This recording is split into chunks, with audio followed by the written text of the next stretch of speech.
తెలంగాణ జోహార్ తెలంగాణ మన వీరులకు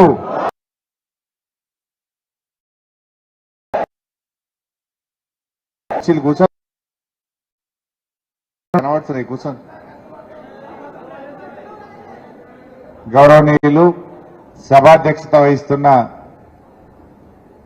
శ్రీమతి పద్మా దేవేందర్ రెడ్డి గారు, గౌరవనీయులు పెద్దలు కంటారెడ్డి తిరుపతి రెడ్డి గారు, గౌరవనీయులు మాజీ ఎమ్మెల్సీ ఆర్ సత్యనారాయణ గారు, గౌరవ మున్సిపల్ చైర్మన్ చంద్రపాల్ గారు, గౌరవనీయులు విజయలక్ష్మి గారు, మాధవి గారు, యమున గారు, అదేవిధంగా ఆంజనేయులు గారు, నారాయణ రెడ్డి గారు, సిద్దిరాములు గారు, గౌరవ కౌన్సిలర్లు, సర్పంచ్లు, ఎంపీటీసీలు, ఎంపీపీ హరికృష్ణ గారు, మా పట్టణాధ్యక్షులు గంగాధర్ గారు, ఇంకా వేదిక మీద ఉన్న పార్టీ సీనియర్ నాయకులకు, ఉద్యమకారులకు, ప్రజాప్రతినిధులకు, మెదక్ నియోజకవర్గ బీఆర్ఎస్ పార్టీ కుటుంబ సభ్యులకు, మా పత్రికా విలేకరులందరికీ పేరు పేరున నమస్కారం తెలియజేస్తా ఉన్నా.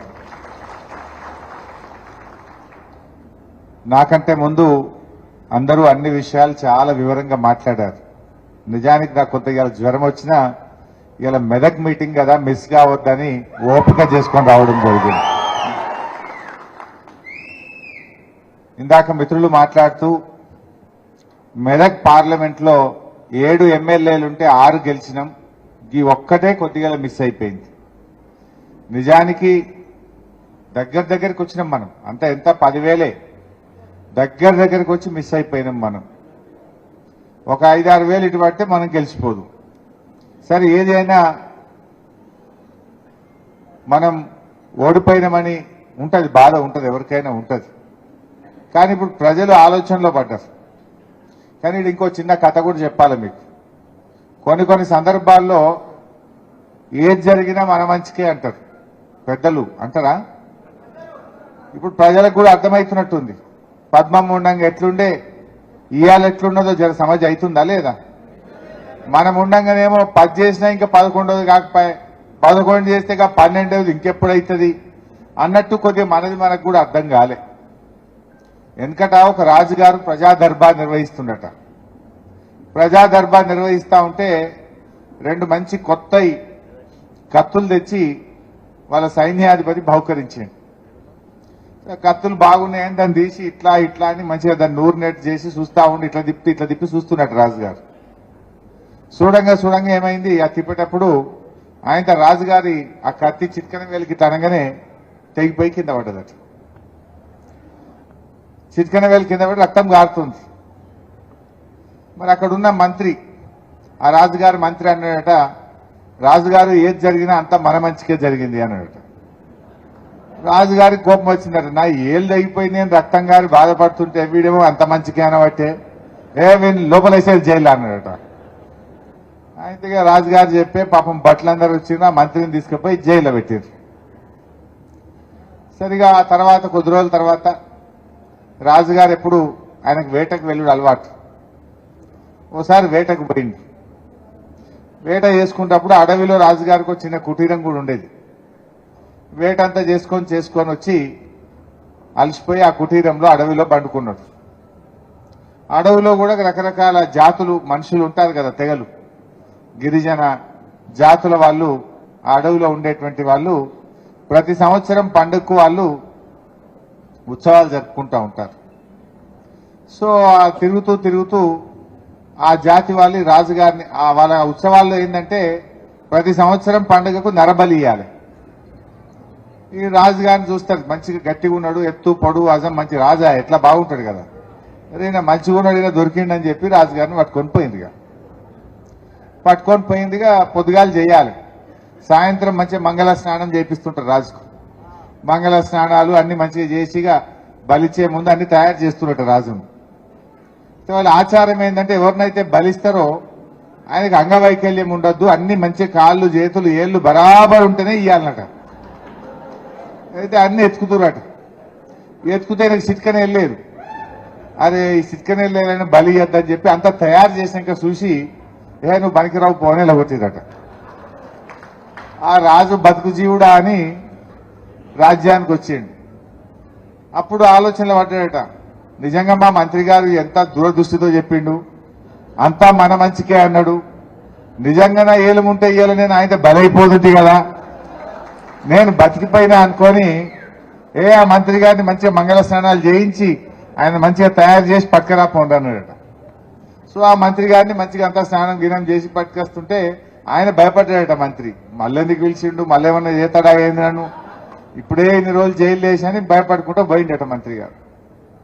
పోగానే రాజుగారు అన్నారట, మంత్రి గారు నువ్వు ఆ రోజు ఎట్లా అన్నావో ఏమన్నావో కానీ నేను నిజంగానే నువ్వు అన్నదే నిజమైంది, ఇట్లా ఇట్లా అయింది, లేకపోతే నేను సచ్చేపోతుంటి, నేను ఈ రాజ్యానికే రాకపోదు, మీ గనబడకనే పోతుంటి. ఇవాళ అది ఏ ముహూర్తాన్ని అన్నావో కానీ నువ్వు అన్నదే మంచిదైందా, నాకు నా మంచికే అయింది అని అన్నాడు.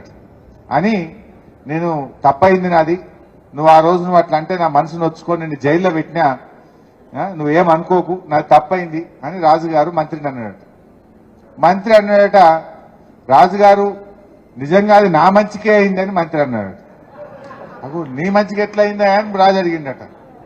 రాజుగారు వేటకు పోయేటప్పుడు నీ ఎంబడ నేను రాకపోదునా, నీ ఏళ్ళు మంచిగా లేదని నన్ను బలిక్కురు కదా, నేను జైల్లో ఉన్నా కనుక నేను కూడా బతికిపోయినా నా మంచిగా అయింది అన్నాడట. ఇప్పుడు ఏదైనా మనం మీరు ఉత్సాహం పొందాలని చెప్పిన వేరేం లేదు, ఏదైనా మన మంచికే అయింది. ఇవాళ ప్రజలు కూడా అన్ని ఆలోచన చేస్తున్నారు, పాలేందో నీళ్ళేందో తేలిపోయింది, మంచి చెడు అర్థమైంది. ఇంకా 2 నెలలే అయింది కాదే. మొన్న కర్ణాటకకి ఎవరు వచ్చింది నా దగ్గరికి, వాళ్ళతో అదొకటి ఇదోటి ఏదో మాట్లాడుతుంటే మీ దగ్గర ఎట్లుంది భయ్ పార్లమెంట్ ఎలక్షన్లో అని అడిగిన. ఆడ కూడా కాంగ్రెస్ గెలిచింది కదా అన్న, మా దగ్గర మొత్తం పాస్ అయిపోయింది కాంగ్రెస్ పార్టీ, 8 నెలల వాళ్ళు గెలిచి 5 గ్యారెంటీలన్నీ ఆగమైపోయినాయి, ఇప్పుడు ఎవడు కాంగ్రెస్ పార్టీకి మా దగ్గర ఓటేసేటట్లేడు అన్నాడు. ఎందుకు అన్నా, పొద్దుందాకా అసలు కరెంటే ఉండదట, రైతులకు మొత్తం మోటార్లు కాలుతాయట, వాళ్ళు ఆ హామీలు ఒక్కటి కూడా అమలు కాలేదన్నా. మా దగ్గర 28 ఎంపీలు ఉంటే 20కి పైన ఇలా బీజేపీ గెలిచేటట్టుంది తప్ప కాంగ్రెస్ ఓటు గెలిచే పరిస్థితి లేదు, జనంకు ముక్కులకు వచ్చిందన్న అన్నారు. మన దగ్గర కూడా జరిపు 15 రోజులు 2 నెలలే అయింది, ఒక్క 6 నెలలు ఆగని.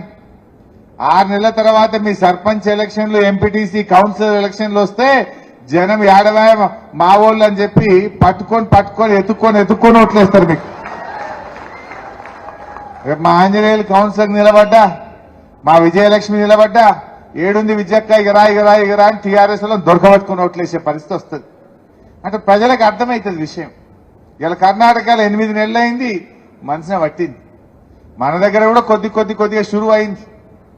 ఇలా 24 గంటల కరెంట్ అన్నారు, ఎక్కడ కూడా 14-16 గంటల కంటే ఎక్కువ వస్తలేదు. 14 గంటలు 16 గంటలే వస్తుంది. 3 సార్లు కాలిందా, మోటార్లు కాలుతూనే ఉన్నాయి. నిన్న మా నంగునూరు జెడ్పీటీసీ కలిసింది, ఉమా అని, ఏదో మీటింగ్ పోతే కలిసింది. పాత మోటార్ ఊకే కాలిపోతుందని, అది జర మోటార్ పాత పడ్డది కదా అని కొత్త మోటార్ కొనుకొచ్చి పెట్టిందట. కొత్త మోటార్ పెట్టి 11 రోజులు అయిందో లేదో అది కూడా కాలిపోయిందట. మళ్ళా కాంగ్రెస్ వచ్చింది, మార్పు వచ్చింది, మోటార్లు గాలుడు శురువైంది అంటున్నారు. మోటార్లు గాలుడు పెట్టినే ఊర్లో పన్ను.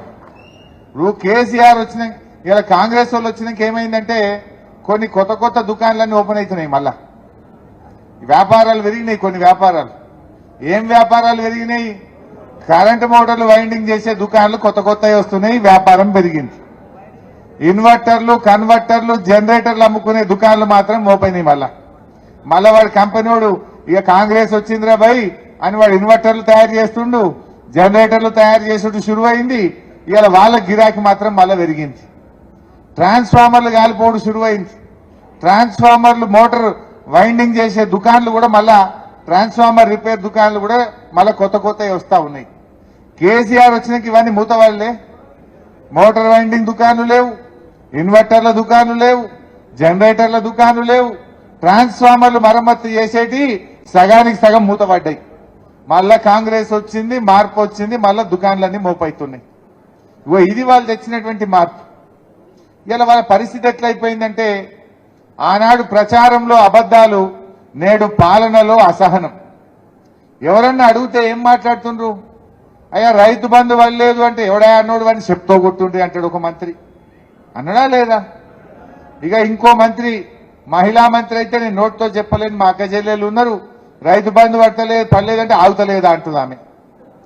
ఇటువంటి మంత్రులు ఇలా అధికారంలోకి వచ్చిన తర్వాత ముఖ్యమంత్రికైనా మంత్రులకైనా సంయమనం ఉండాలి.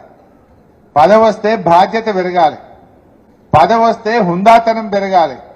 కానీ ఇలా ఆయన రేవంత్ రెడ్డి మాట్లాడే మాటలు ఎట్లున్నాయంటే ఆ ముఖ్యమంత్రి పదవి యొక్క హుందాతనాన్ని దెబ్బతీసే విధంగా, ఆ కుర్చీని కించపరిచే విధంగా ఆయన మాట్లాడుతూ ఉన్నాడు. ఇంకా ఏదో ప్రతిపక్షంలో ఉన్నా అన్నట్టుగా మాట్లాడుతూ ఉన్నాడు. నిజానికి ఏం అడిగినాం మనం? మీరు చెప్పిందే అడిగినాం. ఆయన చెప్పలేదా?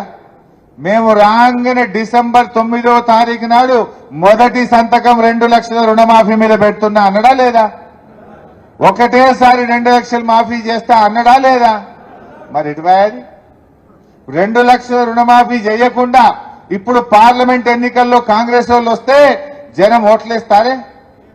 మనం జనాలకు సంధానం చెప్పాల్సిన అవసరం ఉంది. మనమల్లే ఆయన్నే అన్నాడు 9 తారీఖే ఇస్తా, ఒక్కటేసారి చేస్తా అన్నడా లేదా? మరి అలా మాట తప్పింది కాంగ్రెస్ పార్టీ. ఆనాడు రైతు బంధు వేస్తున్నామో అని నేను మాట్లాడితే ఎలక్షన్ కమిషన్ కంప్లైంట్ చేసి రైతు బంధు పైసలు పడకుండా ఆపింది. అప్పుడే కాదు మాట అన్నారు, ఇప్పుడైతే 10,000, రేపు మేము వస్తే 15,000 అన్నారు. వచ్చినాయే 15,000? 15 లేవు, 10 కూడా చక్కగా పట్టలేవు. ఇవాళ ఏం జరుగుతుందో మనం చూస్తున్నాం. అదేవిధంగా ఆ రోజు ఏమన్నారు? ఇదే రేవంత్ రెడ్డి ఊళ్ళో పోయిండు, అవానీ పెన్షన్ ఎంత అన్నాడు, 2,000 అన్నది. అనగా నేను అన్నాడు మళ్ళా నెల ఇక 4,000 ఇస్తున్నావా నీకు మా కాంగ్రెస్ పార్టీ రాగానే అన్నాడు. మరి మళ్ళా నెల రాలేదా? మళ్ళా నెల పోయి ఇంకో నెల వచ్చాయి. 4,000. దానికి దరఖాస్తు కావాలనా? దానికి ఎంక్వైరీ కావాలనా? ఆల్రెడీ ఈ రాష్ట్రంలో 44 లక్షల పెన్షన్దారులు ఉన్నారు.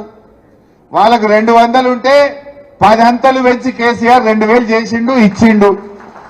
10 అంతలు పెంచలే మనం. నువ్వు ఇప్పుడు డబుల్ చేస్తా అన్నావు, చెయ్యి సీదా.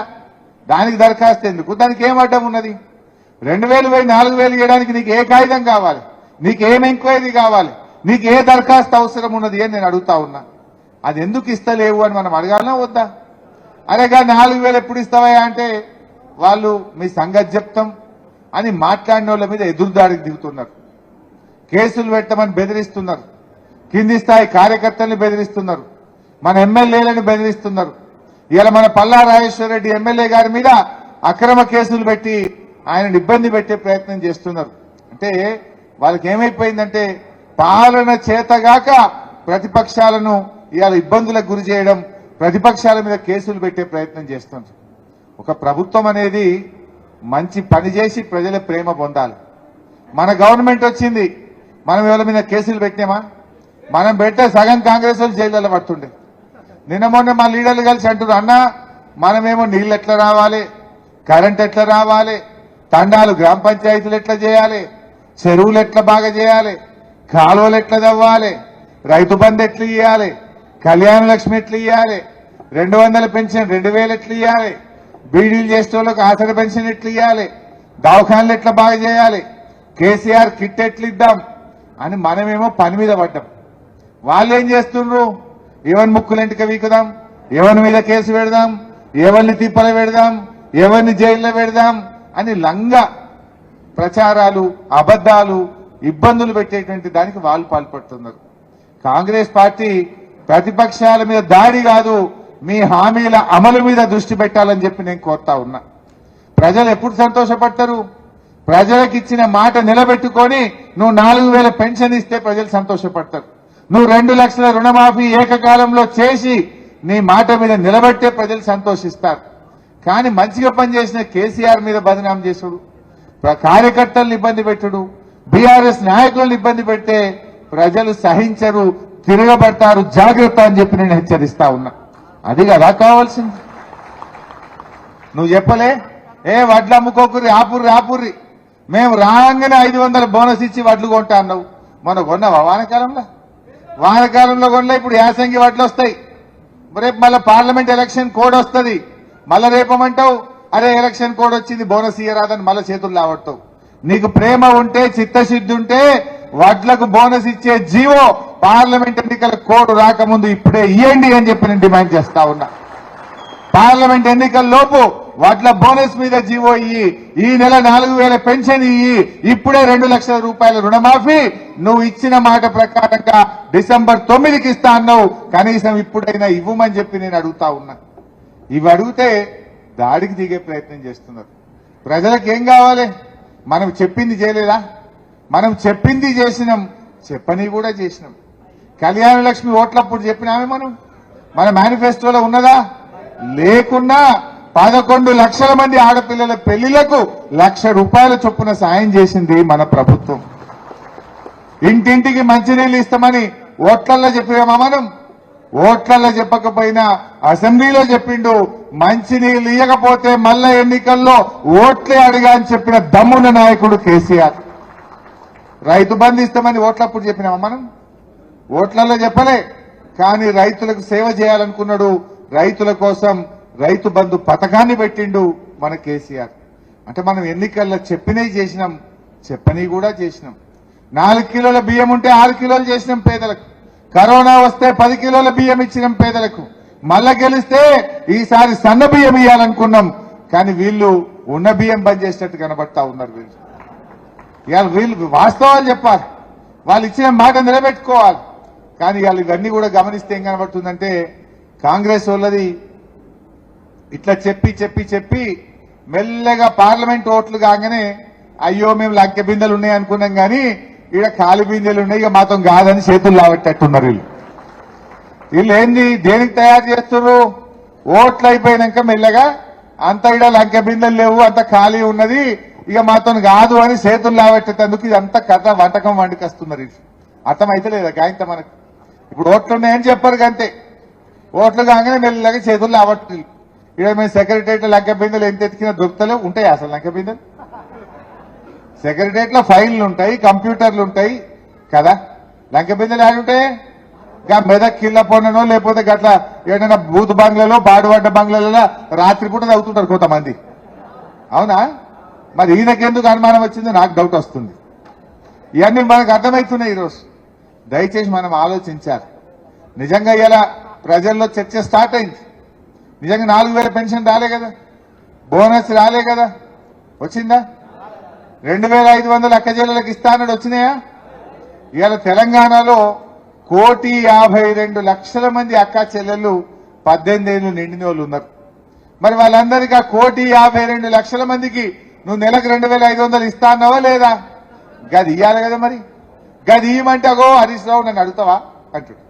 మరి నువ్వే అన్నావు ఇస్తా అన్నావు కనుకనే ఇవ్వమంటున్నా.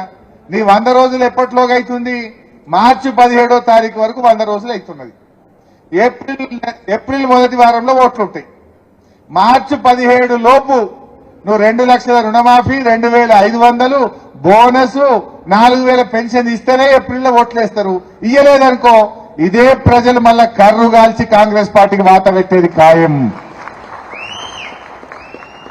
మీరు కూడా చర్చ పెట్టాలి.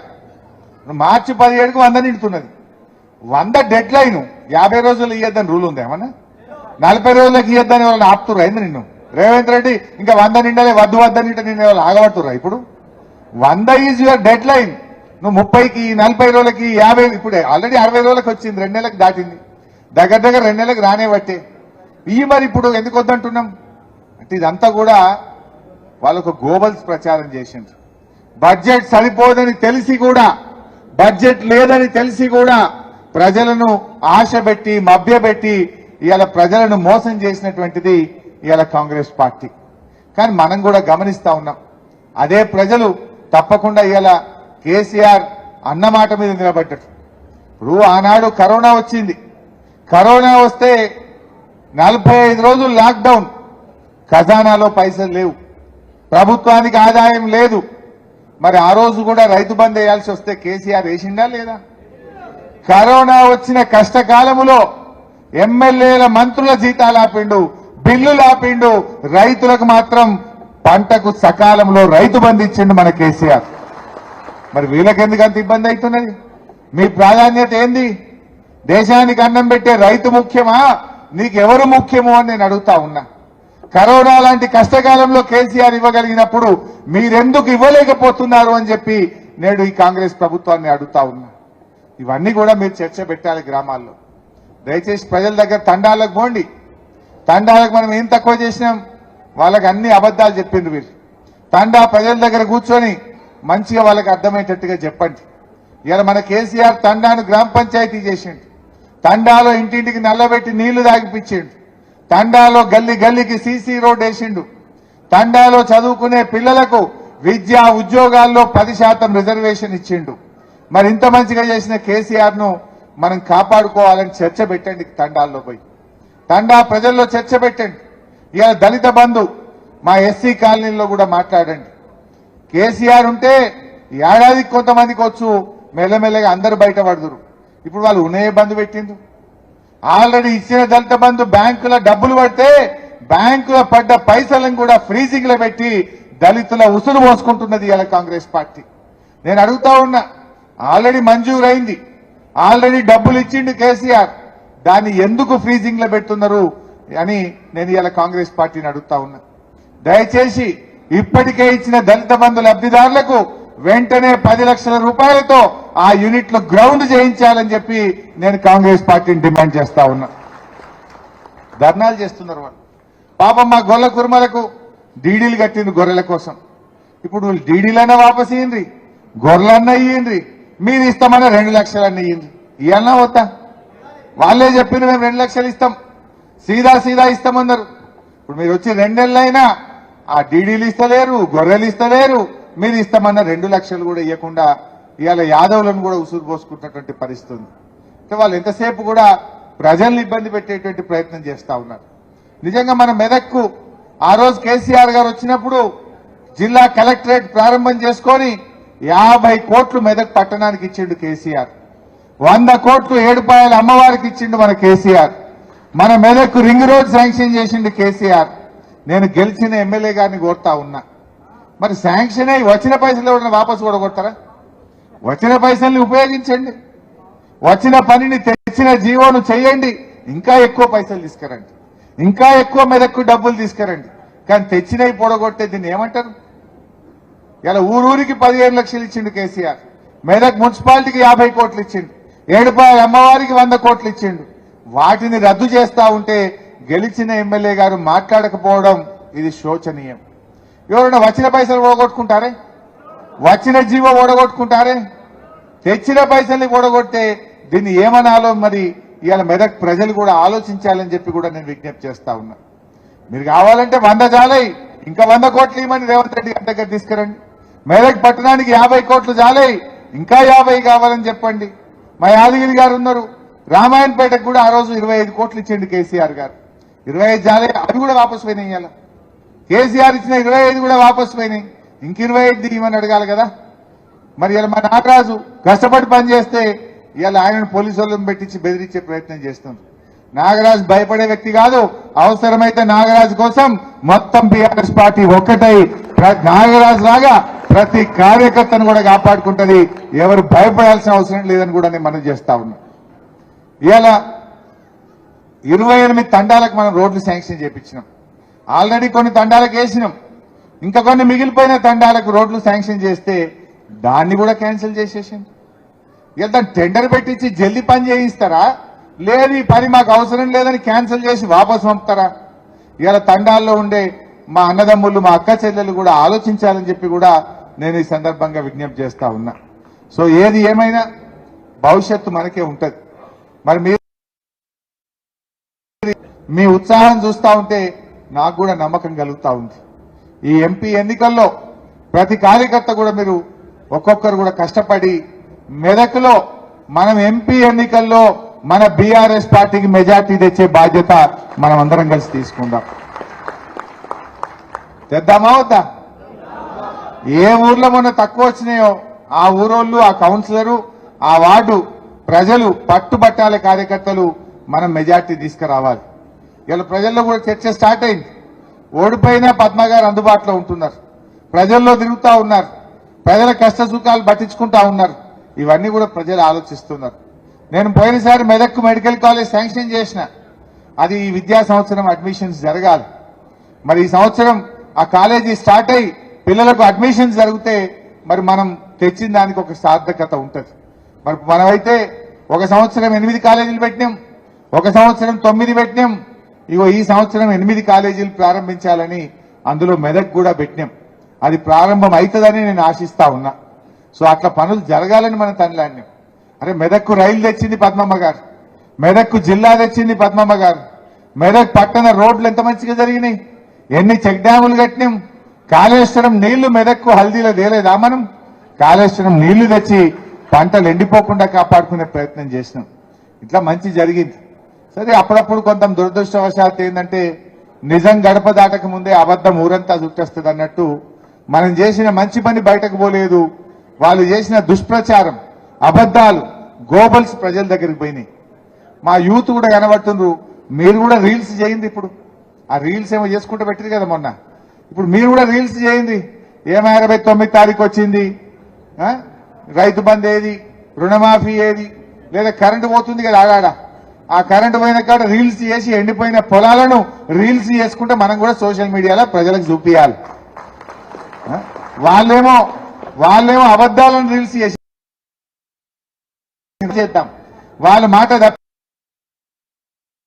కూడా సోషల్ మీడియాలో వాళ్ళు మాట తప్పిన దాన్ని, వాళ్ళు ప్రజలు మోసం చేసిన దాన్ని ఎండగట్టాలని చెప్పి కూడా నేను కార్యకర్తల్ని కోరుతా ఉన్నా. బట్ ఫైనల్ గా నేను చెప్పేది ఒక్కటే, ఎవరు అధైర్యపడకండి. ఏ కార్యకర్త కష్టం వచ్చినా పార్టీ అన్ని రకాలుగా మీకు అండదండలు అందిస్తుంది, మిమ్మల్ని కాపాడుకుంటాం. ఇప్పుడు చీకటి పోయినాక ఏమొస్తుంది? ఓటమి పోయినాక వచ్చేదేందే? గెలుపు. పోయినాక పొద్దుగాలు తెల్లారాల్సిందే కదా, రాత్రి అయిందంటే పొద్దున వెళ్తురు రావాల్సిందే. ఓటమి తర్వాత వచ్చేది గెలుపు. ఖచ్చితంగా గెలుపు వస్తుంది. మెదక్లో మళ్ళా మనం గులాబీ జెండా ఎగిరేస్తాం. ఇది ఒక చిన్న స్పీడ్ బ్రేకర్ లాంటిది. స్పీడ్ బ్రేకర్ ఉంటే బండి మెల్లగైతుందా లేదా? అది దాటినాక ఏమవుతుంది? మళ్ళా పికప్ అయి మళ్ళీ స్పీడ్ గా పోదా? గ్యారంటీగా స్పీడ్ బ్రేకర్ దాటుతాం, మళ్ళా మన బీఆర్ఎస్ పార్టీని పికప్ తీసుకుంటాం, మెదక్ మీద గులాబీ జెండా ఎగిరేసుకుంటాం. సో మీరు కూడా ఏం అధైర్యపడకండి, భయపడకండి. మంచిగా ఉన్న విషయాలు, ఆ 420 హామీలు ఉన్నాయి కదా, వాళ్ళు 6 హామీలు అంటారు. 6 కాదు, 420 హామీలు ఉన్నాయి. 420 ఉన్నాయి. ఆ 420ని మీరు ప్రజల్లో చర్చ పెట్టాలి. 6లో కూడా 6 లేవు, 13 ఉన్నాయి. ఇప్పుడు 2 చేసినామని ఒక అబద్ధం ఆడుతుండ్రు. ఇప్పుడు మహిళలది దాని పేరేందో మహాలక్ష్మి అని పెట్టారు. మహాలక్ష్మిలో 3 ఉన్నాయి. ఒకటి ఉచిత బస్సు, రెండోది 2500, మూడవది గ్యాస్. 3 ఇస్తే మహాలక్ష్మి అనే ఒక హామీ అమలైనట్టు. వాడు 3 ఇవ్వకుండా ఒక బస్సు ఇచ్చిండి అయిపోయినట్టు అంటలేరా?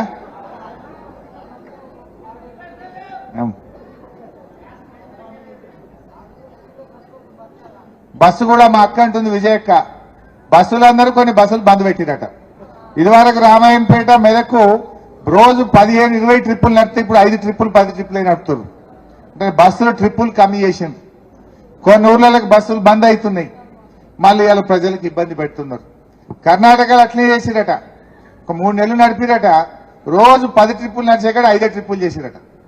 అంటే ఇక కొండ నాలుకకు మంది వేస్తే ఉన్న నాలుక పోయింది అన్నట్టు. ఇవాళ వీళ్ళు మెల్లమెల్లగా అటువైపు పోతున్నారు. మరి ఊకునేది లేదు. గట్టిగా వీళ్ళని పోరాటం చేద్దాం. కాంగ్రెస్ పార్టీ మెడలు వంచి ప్రజల పక్షాన ఇచ్చిన హామీ అమలు చేసేదాకా బీఆర్ఎస్ పార్టీ పోరాటం చేస్తుంది. ఊకుంటాం అసెంబ్లీలో? మొన్న 2 రోజులైంది. గట్టిగా అడిగినవా లేదా అసెంబ్లీలో? ఆయన అన్ని అబద్ధాలే. ఏమన్నారు అప్పుడు? అదేంటి, ఆ ప్రగతి భవన్లో 150 బెడ్రూమ్లు ఉన్నాయన్నారు, స్విమ్మింగ్ పూల్ ఉన్నదన్నారు, ఏందో చెప్పారు. మొన్న అసెంబ్లీలో అడిగిన బట్టి విక్రమార్క ఉప ముఖ్యమంత్రి గారు పోయి ఆ ప్రగతి భవన్ ఉంటుండు. బట్టి గారు, ఇప్పుడు నువ్వే ఉంటున్నావు కదా ప్రగతి భవన్ లా, కేసీఆర్ కట్టిన దాంట్లో, ఇప్పుడు చెప్పు ఇక ఎన్ని బెడ్రూమ్లు ఉన్నాయో, స్విమ్మింగ్ పూల్ ఉన్నదో జర చెప్పవా బట్టి గారు, మొన్నటిదాకా మస్తు చెప్తుంది కదా అంటే మంచిగా నవ్వుతున్నాడు. ఇక కిందికి తలకాయ పెట్టి నవ్వుతుండే తప్ప లేచి చెప్తలేడు. నిజం ఉంటే చెప్పాలనా వద్దా? ఎన్నున్నాయో బయటకు వచ్చి చెప్పద్దా? బంగారు బాత్రూమ్ లాంటివి, స్విమ్మింగ్ పూల్ లాంటివి వీడియో తీసి చూపియనుంటివి బయటకు. ఏడవైనవన్నీ అంటే ఎన్ని జూటా మాటలు, ఎన్ని అబద్ధాలు చెప్తారు అనడానికి ఇవన్నీ ఒక ఉదాహరణ అని చెప్పి నేను మనవి చేస్తాను. అప్పట్లో దావోస్ పోయి మన కేటీఆర్ గారు పెట్టుబడులు తెస్తే దావోస్ పోడు దండగా పైసలు ఖరాబ్ అన్నారు. మరి ఇప్పుడు ఇద్దరు పోయిరా లేదా వీళ్ళు గుంపు మేస్త్రి గిట్ట? మరి మీరెందుకు పోయిన మీరు దండగా అన్నట్ట? మరి అంటే మేం చేస్తే దండగా, మీరు చేస్తే మంచిదా? అంటే వాళ్ళ నోటికి మొక్కాలిగా అన్ని రకాల అబద్ధాలు చెప్పే ప్రయత్నం చేసింది. ఇవాళ విషయాలు అర్థమవుతున్నాయి, ఒకటొకటిగా ప్రజలకు అర్థమవుతున్నాయి. అందువల్ల మనం చాలా కష్టపడ్డ పార్టీ మనది. ఏమి కానే కాదు రానే రాదన్న తెలంగాణ తెచ్చిన కేసీఆర్ మనతో ఉన్నాడు కాదా?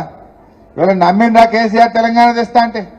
కేసీఆర్ తెలంగాణ తెచ్చింది కనుకనే ఈ రేవంత్ రెడ్డి అంటే అని ఇలా ముఖ్యమంత్రి అంటే లేకపోతే నేను అవుతుండే ఆంధ్రప్రదేశ్ లో. అది కేసీఆర్ పెట్టిన భిక్ష కదా. ఆంధ్రప్రదేశ్ లో వీళ్ళు ఐదురా, మళ్ళా కదా చంద్రబాబు నాయుడు ఉంటుండే కదా, లేకపోతే ఇంకా జగన్మోహన్ రెడ్డి గారు ఉంటుండే కావచ్చు. ఇవాళ తెలంగాణ వస్తేనే కదా నువ్వు. అది కేసీఆర్ పెట్టిన భిక్ష నీకు.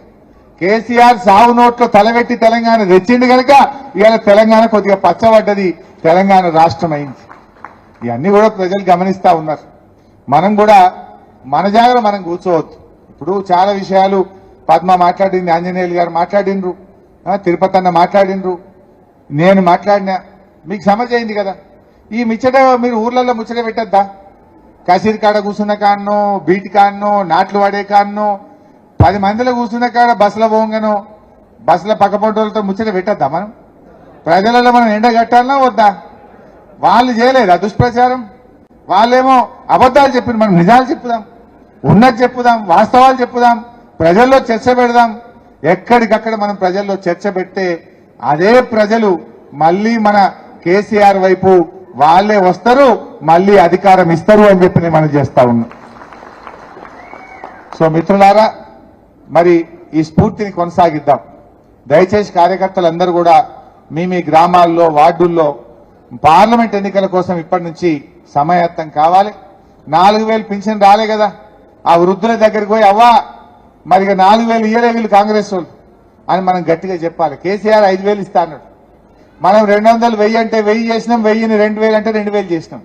మనమేమో మాట మీద నిలబడ్డాం, వీళ్ళు మాట తప్పిందని చెప్పి ఆ పెన్షన్దారులకు మనం గట్టిగా చెప్పాలి. పార్లమెంట్ ఎన్నికల్లో మన దిక్కు తిప్పుకోవద్దా? అక్క చెల్లెలకు 2500 ఇస్తామన్నారు, ఇయ్యలేదు 2500 అని చెప్పాలి. వాళ్ళని కూడా మంచిగా సంజాయించి మన బీఆర్ఎస్ కు మన కారు కోటేసేటట్టు మనం చేసుకోవాలి. 2 లక్షల రుణమాఫీ చేయలేదని చెప్పి రైతులందరినీ ఒకటి చేయాలి, బోనస్ ఇయ్యలేదని రైతులను ఒకటి చేయాలి. వాళ్ళందరినీ మన వైపు తిప్పుకునేటట్టుగా మీరు చిన్నగా ప్రయత్నం స్టార్ట్ చేయాలి. సో అట్లా మనకి మంచిగా పోదాం.